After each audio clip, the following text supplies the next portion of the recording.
যে ফ্যাসিলিটিবাদের পক্ষে যারাই কাজ করুক না কেন, এই গণহত্যায় যারাই উস্কানি দিয়ে থাকুক না কেন, তাদের বিচার হবে। এই সংবাদ কর্মী অনেকেই আন্দোলনের বিপক্ষ ছিল, ফ্যাসিবাদের পক্ষেই তারা কাজ করেছে এবং আমি এর আগেও এটা স্পষ্ট করেছি যে ফ্যাসিলিটিবাদের পক্ষে যারাই কাজ করুক না কেন, এই গণহত্যায় যারাই উস্কানি দিয়ে থাকুক না কেন, তাদের বিচার হবে।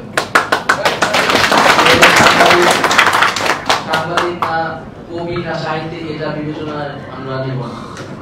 আবার একই সাথে কোনো সাংবাদিক বা যে কেউ তার সাথে যদি ইনজাস্টিস করা হয়, তার প্রতি যদি অবিচার করা হয়, সেই বিষয়টি আমরা দেখব।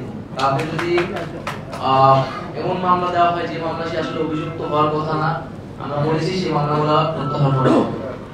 যার যতটুকু অভিযোগ সেই অভিযোগের ভিত্তিতেই তার বিরুদ্ধে ব্যবস্থা নেওয়া হবে।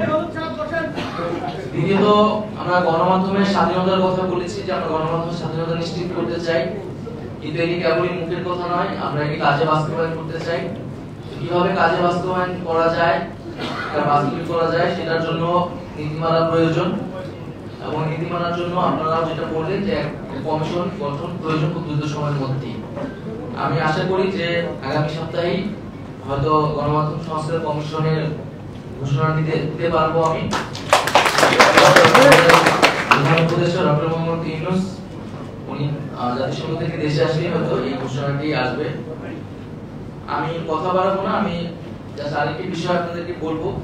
আমরা গণমাধ্যমের স্বাধীনতা চাই অবশ্যই, কিন্তু আমি আপনাদের কাছে প্রশ্ন রেখে যেতে চাই যে গণমাধ্যমের স্বাধীনতার সীমাটাও বা কতটুকু।